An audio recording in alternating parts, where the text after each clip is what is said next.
magandang araw po sa ating lahat. My name is Ronan and welcome to Research Talks. Today's episode is extra special because we're celebrating 38 years of DA Bar.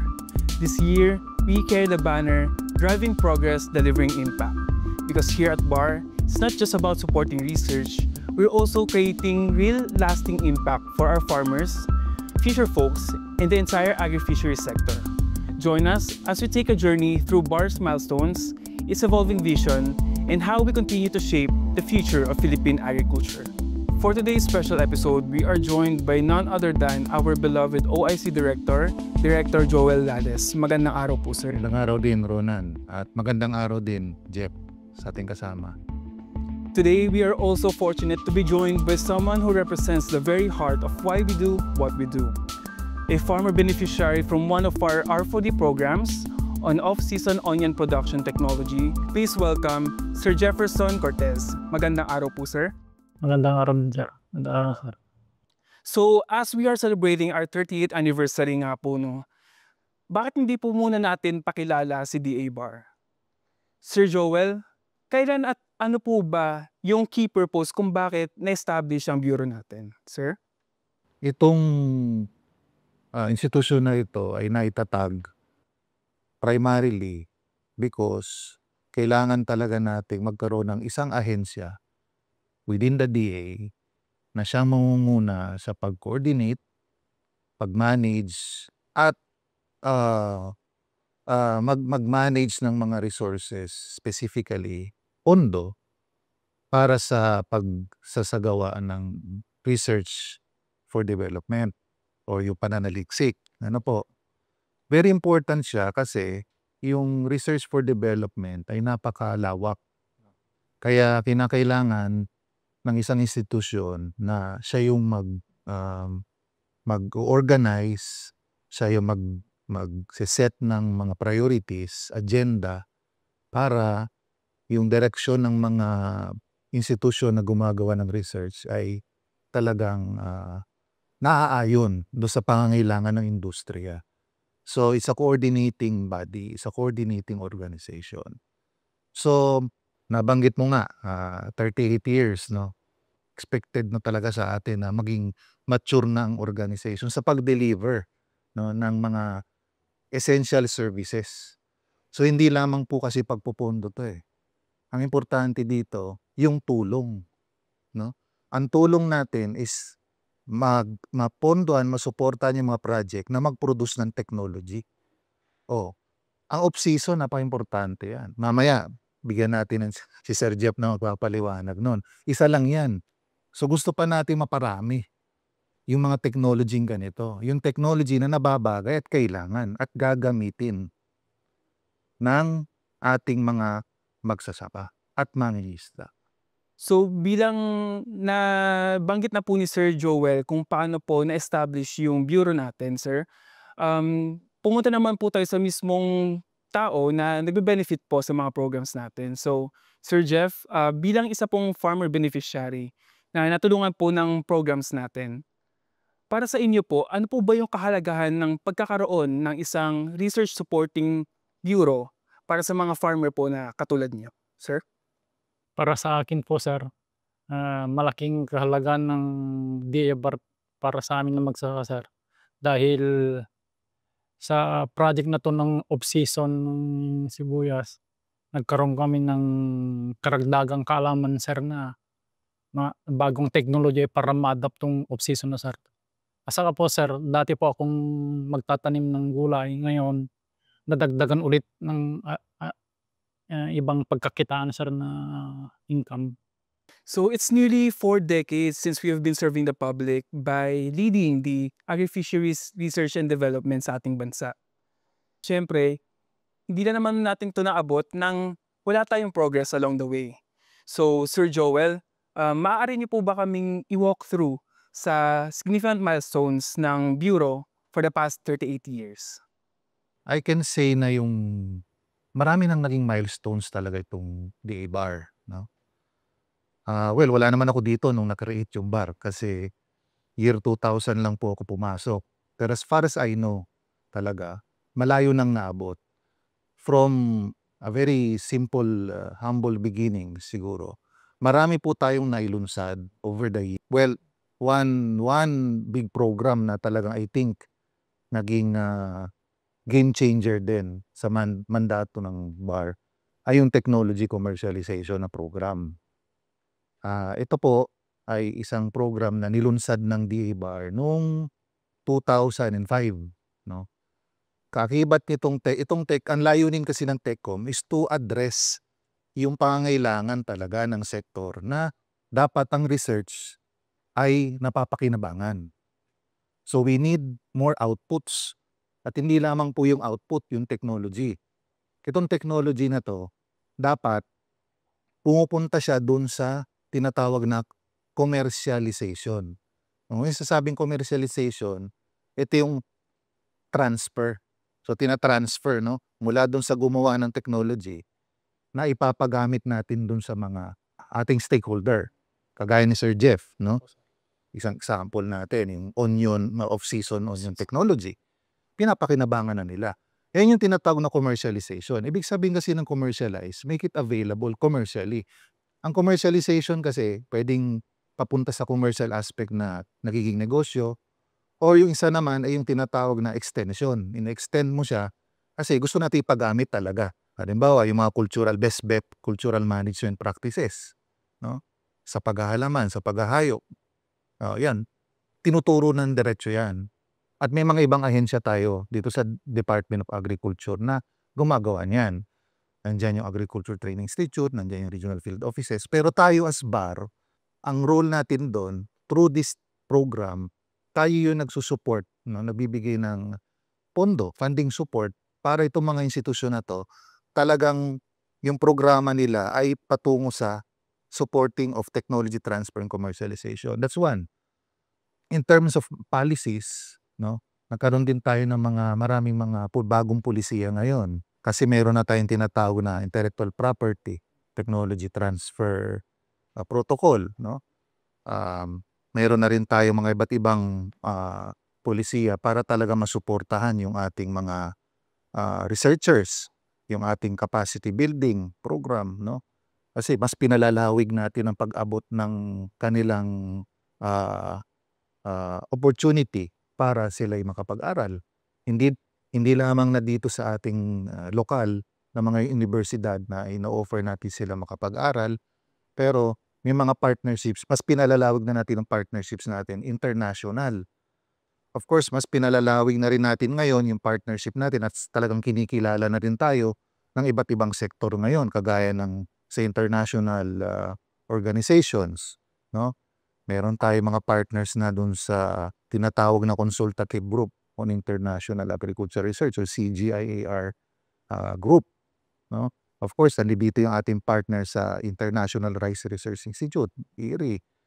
At kamakailan lang, meron tayong ginawang isang malaking international symposium na talagang in-invite natin at nagkaroon tayo ng dialogo doon sa iba't ibang mga international organization kasi may mga technology silang pwede ring ibigay sa atin at pwede natin pakinabangan. Nais ko rin pong idagdag yung isang flagship program din ng BAR over the years, yung Community-Based Participatory Action Research, SIPAR. Itong SIPAR na to, matagal ng programa ng DA-BAR yan, no?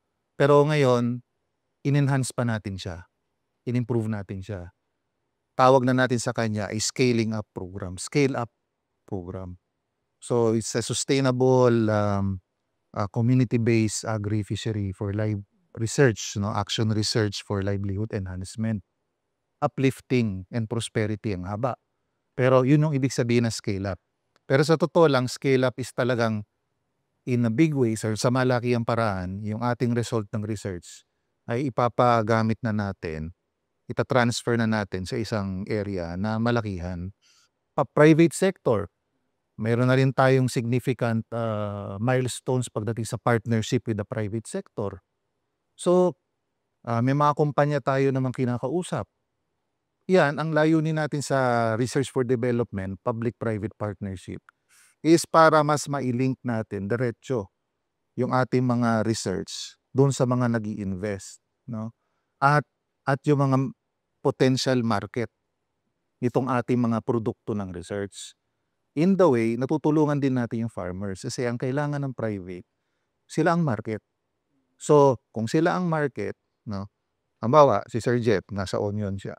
Meron tayong makikitang kumpanya na malaki at may pangangailangan sa sibuyas. Example, or other products, other raw material, no? So, ang gagawin natin, meron tayong partner na research institution, research, halimbawa, DA na research, tapos kayo yung beneficiary. Kayo magpo-produce. Ang role ng research doon, anong kailangan para ma-improve yung production na kailangan ng private.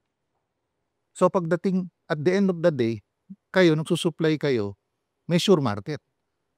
Kasi ang talagang kailangan tulungan ng research yung farmers eh. So that sila mag-produce ng mag-produce, pero at the same time yung programa konektado sa market. So yun po yung mga significant milestones natin sa ngayon, ano. More private sector involvement, mas wider yung stakeholder involvement natin, mas pinalalawig natin ang partnerships din natin sa mga institution sa Department of Agriculture, sa mga regional offices, no. Beyond research, tayo din eh mas ito, kagaya nitong just recently, ano po, yung Agriculture Training Institute, at tayo po nagpapasalamat sa ating kagalang-galang na Secretary, Honorable Secretary Francisco Pichu Laurel Jr., na inaprubahan din niya yung pagsasama nung Research and Development Network at saka yung network, Agriculture Fisheries Extension Network. Pinag-isa na siya, naging AFRE din na siya, Agriculture Fisheries Research Extension Development Network. So, ito po, sir, ano yan eh, dati hiwalay ang research at extension. Ngayon magkasama ng network yan. Join na yan. So isang network lang yan. So maganda dyan, pag buo na yun, buo na. Kung ba, konektado na. So si research, pag tapos na research, nandiyan na yung nakaabang na yung nagmamanage ng extension. So diretso talaga siya. Yan yung tinatawag na AFRE din. Another significant milestone yun. Kasi ang laging challenge talaga sa research, yung tinatawag na research extension linkage, putol, sabi. Ngayon, napag-isa na natin. So, yun naman po ang I think if I'm not able to mention all significant milestones, but I can say talaga that DABAR has gone a long way. Ang dami na rin po pala nating milestones or achievements throughout the years, no? Pero syempre, behind every milestones are stories from people who have embraced these programs. So, balik naman po tayo sa inyo, Sir Jeff. Sir, ano po ba yung nagtulak sa inyo para sumali sa mga programs natin or R4D programs ng BAR? Pwede niyo po ba kaming kwentuhan kung paano kayo nagsimula mag-adopt ng technologies na nagmula po sa NVAS na sinuportahan po ng BAR, sir?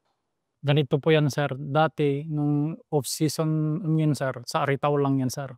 Ngayon, nagkaroon po ng field day na naimbitaran ko na pumunta doon para ipakita nila kung paano yung outcome yung onion production na yung off-season. Maganda naman, sir. Kaya doon sa Bagabag, sir, nag-umpisa kami doon na magtanim ng off-season ng 10 tao, sir. Ngayon, dumami na kami, sir. May na 100 na kami ngayon, sir.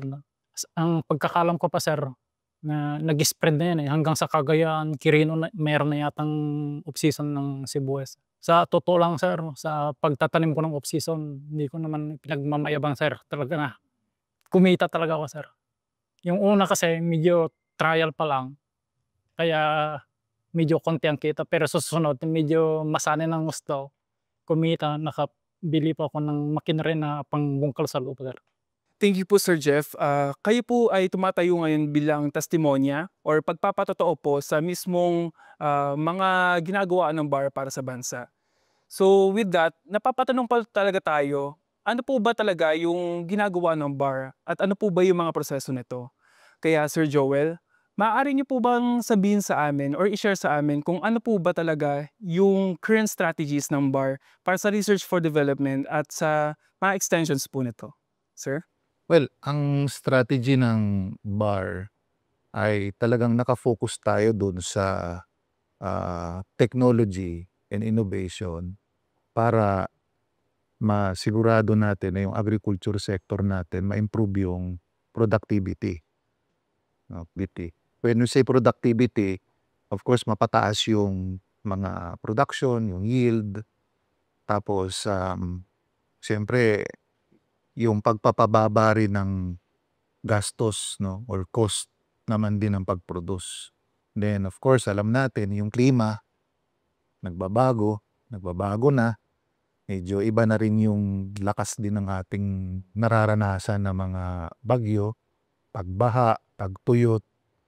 So, kasama yan sa ating mga tinututukan, no, na mga teknolohiya at intervention para maging resilient, no, or mas matibay yung ating mga sakahan, pangisdaan sa pagbabago ng klima.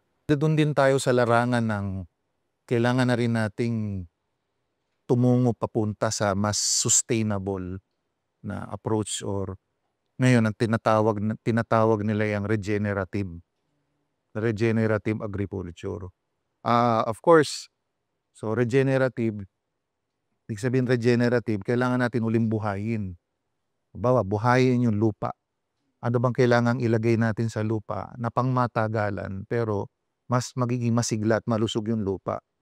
Kung masigla at malusog ang lupa, natural, malusog din yung nakatanim. At yung gastos mapapababa. Kasi yung lupa na mismo ang magbibigay. Yung mga microorganism, yung mga mikrobyo yan di ba? Kung nagdalagay ka ng chemical, nalalason sila. Pero ngayon, pagka ganyan ang approach natin, mas sustainable siya. Kasi ibig sabihin, pang matagalan. No? So, yan po yung mga ating pinupurso ngayon ng mga strategiya. No? Regenerative, we want to focus on climate resilient agriculture, sustainable agriculture. No? And magagawa lang natin yan, isang importante strategy rin, na nabanggit ko na rin kanina, yung nga, very close partnership talaga with the industry, private sector. Kasi mga government institutions, yung mga DA, partners natin sa DA, mga state universities, mga partners na talaga natin yan. Kasi marami talaga silang kaalaman nasa kanila yung mga researcher, yung mga scientists, nasa kanila. Pero isang strategy na talagang ini-implement na natin ngayon ay yung talagang more active engagement with the private sector. Ngayong nailatag po natin yung progress and yung strategies po natin sa BAR, sigurado pong patuloy ang progress din natin sa field. Kaya naman, balik po tayo sa inyo ngayon, Sir Jeff. Curious po kami, paano niyo po ba pinapalawak pa yung technology na nakuha nyo sa NVES na sinuportahan po ng BAR? At ano pa po ba yung suporta o tulong na kailangan niyo po para mapatuloy po yung pagpapalawak nito, sir? Sa katunayan po, pag-usahay ko mabuti ng pagtatanim ng sibuyas upang sa gano'n yung mga ibang farmer, ma-encourage ko po sila na magtanim ng sibuyas upang sa gano'n magkaroon sila ng isang pagkakitaan sa tulong po ng DA-BAR. At sana po sir, sa pagtatanim po ng sibuyas kasi sir, malaking gastos kasi sir. May rain shelter, may bakal pa na gagamitin para sa tag-ulan kasi sir, malulusong yung mga sibuyas na yun sir, kaya may rain shelter. Kaya sana po ipagpatuloy po na punduhan ng DA-BAR sa mga kagamitan para sa off-season, para sa gano'n, yung mga ibang ma-encourage namin na magtanim ng sibuyas sa off-season, pwede silang magtanim dahil sa mga kagamitan na mga yan sir. So, nakita po natin ngayon na mahalagang merong continuity sa mga programs po natin. Ngayon, we have come to the last question for this special episode, and this question is directly for Sir Joel. So, with everything that had been discussed po today, no, while also embracing the theme, driving progress, delivering impact, ano po ba yung mga paraan para ma-ensure yung sustainable and competitive delivery po na services natin with our current management and the years to come po, sir? Yung tagline theme ng DA-BAR is driving progress, delivering impact.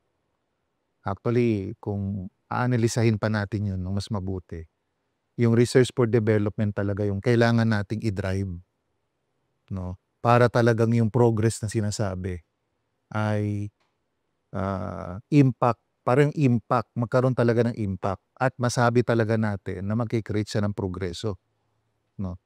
So, ibig sabihin, kagaya nung kay Sir kanina, ang impact sa kanya, siyempre, lumaki yung production niya.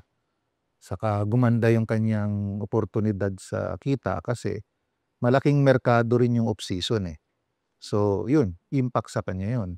Pagdating ng panahon, mas marami na siyang magiging pwedeng investment, no?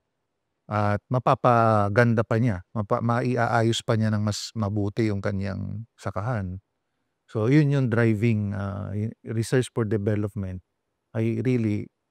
We need to drive research for development for impact and progress, no? Ngayon, ang kailangan nating gawin para talagang in the future, para talagang masabi natin na sustainable at mas responsive itong ating institusyon, kailangan talaga mag-focus ang DA-BAR sa malawakang technology scaling o technology transfer sa mas malawakang pamamaraan. Yun ang massive technology scaling up program. At kailangan din yung atin naman ding i-scale up na technology ay nakakabit doon sa ano ba talagang kailangan at ano yung priority. Siyempre, sa gabay ng ating kalihim, ng ating secretary, at of course, yung binabanggit ko nga kanina na sa pakikipag-konsultasyon din sa iba't ibang sektor. Kagaya ng mga sa private, nandyan yung mga non-government organization, Farmers Cooperative Association, kasi marami din tayo nakakausap eh. Na pag sila ang kausap, masasabi natin talagang imposible tayo magkamali. Kasi talagang maiuugnay natin yung research dun sa actual na pangailangan. So we need more scaling up, technology transfer, mag-focus na tayo dun, downstream, no? At yun nga, yung sinasabi ko, yung stronger partnership with those stakeholders na talagang nasa industriya. Para market-driven, sir, di ba? Market-driven yung ating research at hindi na lang yung sinasabing research lang na dahil yun ang gustong gawin, ay iiwasan na natin yun. Sa tempo natin, yan yung andyan talaga tayo magiging competitive, no? Sustainable ang ating sector at magiging competitive din yung ating sector sa pamamagitan ng research for development, specifically yung technology at innovation. As we reflect on the 38 years of DA-BAR, one thing is clear. Progress becomes truly meaningful when it delivers real impact on the lives of our farmers and fisher folks. Ngayon nakarating na po tayo sa pagtatapos ng special episode na to. Muli maraming salamat po Sir Joel, Sir Jeff. And as we are celebrating our 30th anniversary, I would like to express gratitude towards the men and women behind DA-BAR. From past to present leaders, to our dedicated staff, to our researchers, project developers, to our invaluable partners from LGUs, state universities and colleges, private institutions, and international partners, you have shaped what DA-BAR is today and will continue to shape the agriculture and fisheries sector of tomorrow. Thank you po Sir Joel. Thank you po Sir Jeff. Once again, I'm Ronan and this is Research Talks.